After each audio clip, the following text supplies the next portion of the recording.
espesyal na ulat ngayong hapon. Panitikan at kasaysayan, dalawang haligi ng ating pagkakakilanlan bilang isang bayan. Paano nga ba nagtatagpo ang panitikan at kasaysayan? Ano ang papel ng panitikan sa bawat yugto ng ating nakaraan? At sa gitna ng modernong mundo, buhay pa ba ang tinig ng ating panitikan? Samahan natin ang ating reporter sa isang paglalakbay sa panahon upang masaksihan mismo ang ugnayan ng panitikan at kasaysayan. Maraming salamat, Angelique. Bago tayo maglakbay sa nakaraan, linawin muna natin ang dalawang mahalagang konsepto. Ang kasaysayan ay tala ng mga pangyayari, digmaan, pananakop, revolusyon at pagbabago na humubog sa ating lipunan. Samantala ang panitikan naman ay malikhaing pagpapahayag ng mga damdamin, kaisipan at karanasan ng mga tao sa pamamagitan ng pagsasalita. Kung ang kasaysayan ay kung ano ang pangyayari, ang panitikan naman ay kung paano ito nararamdaman ng bayan. At ngayon, simulan na natin ang ating paglalakbay.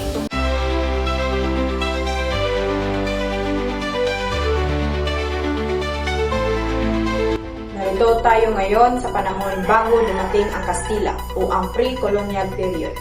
Bago pa man naisulat ang kasaysayan ng Pilipinas, umiiral na ang panitikan sa pamamagitan ng salita at alaala.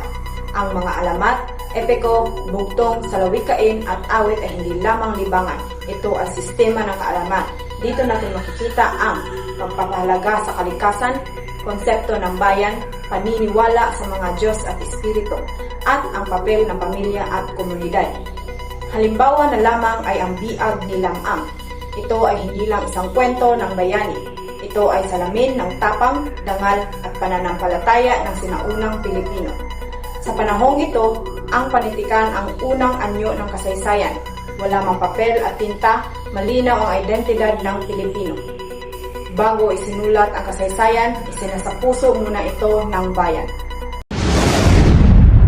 Narito naman ako ngayon sa panahon ng Kastila, taong 1565 to 1898. Sa pagdating ng mga Kastila, nagbago ang anyo at layunin ng panitikan.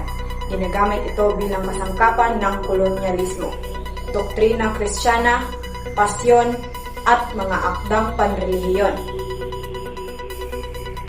Layunin nitong hubugin ang isip at paniniwala ng Pilipino ayon sa kolonyal na pananaw. Ngunit sa likod ng pananakop, sumibol ang kamalayan, makabayan, dito isinilang ang noli me tangere, el filibusterismo. Ginamit ni Rizal ang panitikan bilang salamin ng lipunan. Ipinakita ang katiwalian, pang-aabuso at katahimikan ng taong bayan. Ang panitikang ginamit upang sakupin ang isip ng bayan ay siya ring naging sandata upang ito'y magising. Dumako naman tayo sa panahon ng Revolusyon, taong 1896 hanggang 1898. Sa panahong ito, ang panitikan ay direktang naging apoy ng himagsikan. Mga sulatin ni Andres Bonifacio, Emilio Jacinto na Cartilla ng Katipunan ay naglalaman ng diwa ng kalayaan, pagkakapantay-pantay at sakripisyo para sa bayan. Hindi na palamuti ang salita sa panahong ito. Ito'y naging panata at panawagan.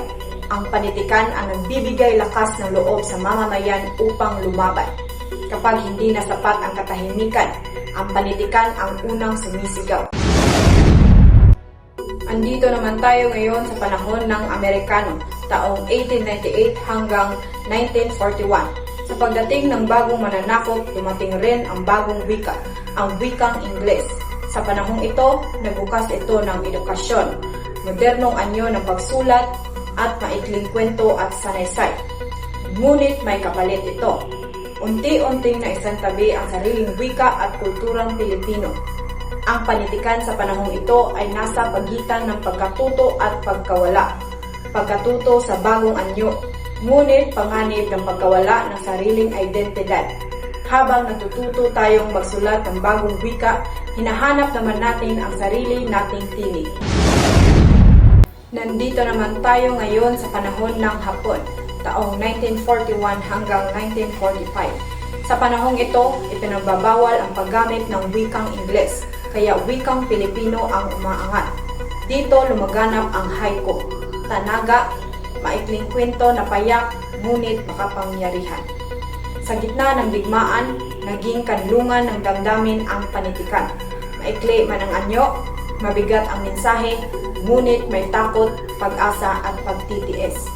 Kapag kulang ang salita, damdamin ang nagsasalita. Narito naman tayo ngayon sa panahon ng bagong lipunan, taong 1972 to 1986. Sa ilalim ng doktrina, muling naging sandata ng paglaban ang panitikan. Lumaganap dito ang tula ng protesta, dula sa langsangan at kantang makabayan. Pinatunayan ng panahong ito na kahit kontrolado ang media, hindi kayang patahimikin ang malikhaing isip ng taong bayan. Kapag sinupil ang kalayaan, lalong lumalakas ang panitikan. At sa huli, nandito tayo ngayon sa panahon ng makabagong panitikan, taong 1986 hanggang kasalukuyan. Ngayon, malaya na ang anyo at plataporma ng panitikan tulad ng spoken word, blogs at social media at digital literature.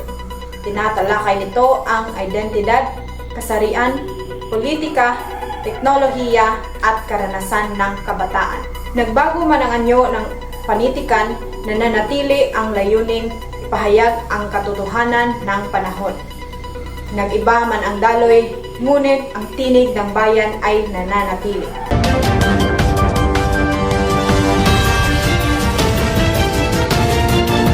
Mariel, matapos nating balikan ang iba't ibang panahon, malinaw ang pagbabago ng panitikan. Ngunit gusto naming mas malinawan pa. May pagkakaiba na ba ang panitikan noon at ngayon base sa forma, paglalahad, layunin at papel nito sa lipunan? Oo naman, Angelique, malinaw ang pagkakaiba ngunit may mga aspeto ring nananatili. Sa forma, noon ang panitikan ay pasalindila o nakalimbag, limitado sa tula, awit, epiko at nobela. Ngayon naman, mas bukas ang forma. May spoken word, digital literature, social media writing at multimedia text. Ibig sabihin, mas malawak ang paraan ng pagpapahayag ngayon kumpara noon. Hindi lang yan, sa paraan din ng paglalahad. Noon, mas formal ang wika, madalas simboliko at palihim dahil sa sensora at pananakop. Ngayon naman, mas direkta at personal ang paglalahad. Mas lantad ang opinyon at karanasan ng mga manunulat. Ibig sabihin, mas may kalayaan ngayon sa pagsasalita at pagsulat. Hindi lang yan, sa paraan din ng paglalahad. Noon, mas formal ang wika, madalas simboliko at palihim dahil sa sensora at pananakop. Ngayon naman, mas direkta at personal ang paglalahad. Mas lantad ang opinyon at karanasan ng mga manunulat. Ibig sabihin, mas may kalayaan ngayon sa pagsasalita at pagsulat. At sa layunin naman, noon ginagamit ang panitikan upang magmulat, malumaban sa pananakop, ipaglaban ang kalayaan at karapatan. Ngayon, ang layunin ng panitikan ay pagpapahayag ng identidad, pagsusuri ng isyong panlipunan, pagbibigay boses sa iba't ibang sektor. Ibig sabihin, nagbago ang isyu, ngunit nananatili ang diwa ng pakikilahok sa lipunan. Sa papel naman sa lipunan, noon, pangunahing daluyan ng kamalayang pambansa. Iilang manunulat lamang ang may access. Ngunit ngayon, mas demokratiko ang panitikan. Kahit karaniwang mamamayan ay maaaring magiging manunulat. Ibig sabihin, mas marami na ang may tinig sa panitikang Pilipino ngayon. Kung ganun, Mariel, napapahalagahan ba ng Pilipinas ang panitikan niya sa kasalukuyan? Masasabi nating bahagyang napapahalagahan ngunit may malinaw na mga hamon ang panitikan. Sa pagpapahalaga ng panitikan, patuloy itong itinuturo sa paaralan at universidad. May mga aktang Pilipino na kinikinala sa loob at labas ng bansa. Ginagamit din ang panitikan sa advokasya, sining at digital platforms. Ang mga hamon naman na hinaharap ng panitikan ay mas nangingibabaw ang banyagang kultura at wika. Bumaba ang interes sa malalim na pagbasa, madalas itinuturing ang panitikan bilang asignatura lamang, hindi bilang bahagi ng buhay panlipunan. Matapos natin suriin ang paglalakbay ng panitikang Pilipino, pakinggan naman natin ang pananaw ng ilang manunulat tungkol sa tunay na kapangyarihan ng panitikan. Ayon kay Amado V. Hernandez, may kapangyarihan ang manunulat na gawing bala at bulaklak ang kanilang payak na pagsasalita. Ibig po sabihin nito ay ang panitikan ay maaaring maging sandata laban sa pang-aapi, ngunit maaari rin itong maging pinagmumula ng pag-asa at pagbabago sa lipunan. Mula naman sa panitikang kayang lumaban, dumako tayo sa panitikang nagtatala ng pag-aalala ng isang bansa. Para kay F. Sionel Jose, ang panitikan ay pain remembered o sakit na naaalala o pinapanday ng imahinasyon. Sa ganitong paraan, nagiging alaala ng bayan ang panitikan, nagbibigay identidad, humuhubog ng pangarap at nagsisilbing patunay na ang ating pagkatao bilang tao at bilang bansa. Kung ang panitikan ay alaala ng bansa, ito rin ay sukatan ng kaunlaran ng isang lipunan. Ayon naman kay W.E.B. Du Bois, ang kaunlaran ng isang bansa ay hindi nasusukat sa dami ng mamamayan, kundi sa kakayahan ng mga mamamayan na magbasa ng mga makabuluhang aklat. Ipinapakita nito na mahalaga ang panitikan sa paghubog ng kritikal at mulat na mamamayan. Ngunit higit pa sa pagbabasa, may hamon ang panitikan sa bawat manunulat. Para kay Francisco Arceliana, dapat isulat ng mga manunulat ang kwentong siya lamang ang makakapagsalaysay. Ipinapahiwatig nito na ang lakas ng panitikan ng isang bansa ay nagmumula lamang sa natatangi at tapat na kwento ng kanyang mga mamamayan. Sa mga pahayag na ito, mas lalong luminaw ang papel ng panitikan bilang tinig, alaala at lakas ng bayan. Sa kabuuan, hindi nawawala ang panitikan sa Pilipinas, ngunit nasa panganib itong mapag-iwanan kung hindi natin patuloy na pahahalagahan. Ang hamon ngayon ay hindi lamang lumikha ng panitikan, kundi palaganapin, basahin at unawain ito bilang bahagi ng ating identidad bilang isang Pilipino. At iyan ang aming espesyal na ulat sa araw na ito. Ako si Angelique Barte, kasama si Mariel Aragon.